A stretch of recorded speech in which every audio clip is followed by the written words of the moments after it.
My name is Sarah. I'm 32 years old now, but the story I'm about to tell you starts when I was just 12. It was a cold, rainy evening in Chicago. The kind of evening where the clouds swallow up the last bits of daylight, and the wind makes the city streets feel like a maze of dark alleys. That night, I found myself standing alone on a train platform, the echo of my parents' laughter still ringing in my ears. They had driven off, leaving me there like I was some stray dog they no longer wanted. It wasn't supposed to be a big deal. My parents thought it was funny. They thought it would teach me a lesson about independence, about finding my own way. But all I could feel was the sting of betrayal. At that moment, I felt like I was nothing more than a joke to them, something they could dispose of when it suited their twisted sense of humor. But let me rewind a bit. Let me tell you how it all started. I was just a regular kid. I grew up in a middle-class home in the suburbs of Chicago. My parents, to the outside world, were the picture of stability. They both had good jobs, a nice house, and everything seemed perfect. But behind closed doors, things were different. My father was cold, emotionally distant, and my mother, though seemingly kind, was manipulative and controlling. I never felt like I belonged. I wasn't their perfect little girl. I was loud, I was stubborn, I asked too many questions, and I never did things their way. I could see the frustration in their eyes whenever I failed to live up to their expectations. But what really broke me was the day they decided that teaching me a lesson would involve abandonment. It happened on a Saturday afternoon. We were driving home after a family outing, and we had passed by a train station. My parents were talking about something, probably about how I was ruining the trip, and that's when they came up with the idea. "Let's drop her off at the station and see how she makes it home," my father said, his voice full of sarcasm. "She's always saying she can do everything on her own. Let's see how she handles it." My mother laughed. It was a laugh I would never forget. It wasn't the kind of laughter that meant something was funny. It was a laugh that made me feel small, like I was nothing more than a problem to be disposed of. Before I even knew what was happening, my parents pulled into the parking lot of the train station. They turned to me and said, "All right, out you go. Find your way home. Let's see how you do without us." My heart dropped to the pit of my stomach. My mouth went dry, and I could barely catch my breath. I didn't have the words to respond. I didn't know what to say. The doors of the car opened, and they practically shoved me out, laughing as they drove off into the distance. I stood there on that cold, wet platform, surrounded by strangers. The world felt like it was closing in on me, but I refused to cry. Crying would mean that they'd won. Instead, I stood tall. I was 12 years old, alone in the city, but I wasn't going to let this break me. That night, I didn't know what to do. I didn't have a phone, no way to contact anyone. I could have walked home, but the walk was over 10 miles. And what would I even do if I got lost? I had no idea where I was, no idea what was safe, no idea how the city worked. But I figured it out. Somehow, I made my way to a nearby diner where I begged the owner for help. He gave me a cup of hot cocoa, and I sat there for hours, waiting for something, anything, to change. When I finally made it home that night, my parents weren't there to greet me. They didn't apologize. They didn't explain. They barely even acknowledged my presence. And the next day?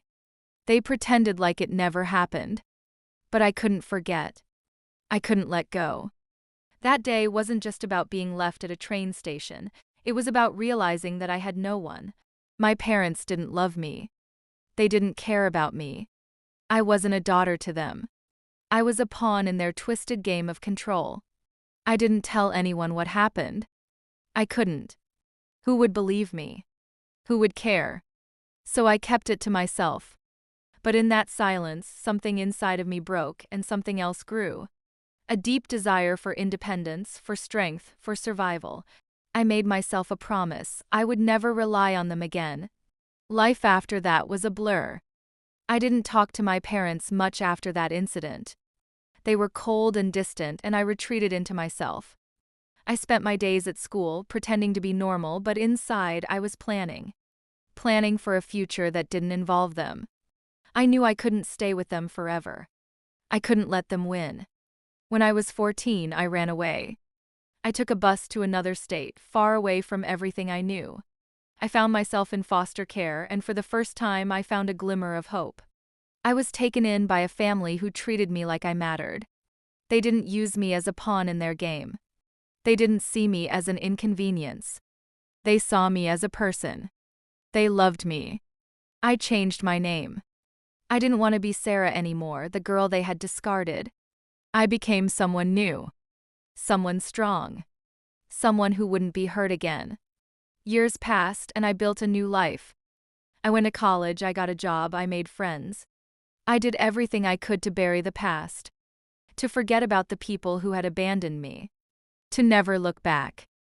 But life has a way of catching up with you, doesn't it? 20 years later, my phone rang. 29 missed calls. All from a number I didn't recognize. It was my father. I didn't answer. I didn't need to hear his voice. I didn't need him in my life. But then, another call came through. This time, it was a message from the hospital. My father had suffered a heart attack. I won't lie. Part of me felt a sense of satisfaction. The man who had abandoned me all those years ago, the man who had treated me like an afterthought, was now in need of help. But I wasn't about to be his savior. I wasn't going to be his nursemaid, his shoulder to cry on. I had spent too many years rebuilding myself to let him destroy me again. I went to see him, though. Not to help, but to confront. When I walked into that hospital room, I saw a broken man, shriveled, pale, weak. He looked at me with those same cold eyes, but now there was fear in them. "I know what you're thinking," I said, my voice steady. "You think I'm here to forgive you. You think that now, after all these years, you can waltz back into my life and everything will be fine." He didn't answer. His breathing was shallow, his face pale. "You left me at a train station like I was nothing," I continued. "You laughed as you drove away, thinking it was some kind of joke. But I'm not the same person I was then. I've made a life for myself. I don't need you, and I never did." He looked like he was about to say something, but I didn't give him the chance. "This is the last time you'll ever hear from me," I said, turning away. "Goodbye, Dad." As I walked out of that hospital room, I felt the weight of 2 decades lift off my shoulders. That was the revenge.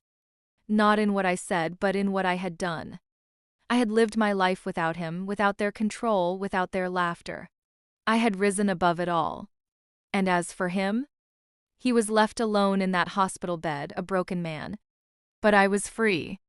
Revenge doesn't always look the way you think it will. Sometimes the most satisfying revenge is not about punishing the people who hurt you, it's about living your life on your terms. It's about building a life you're proud of, despite everything they did to tear you down. And that's exactly what I did.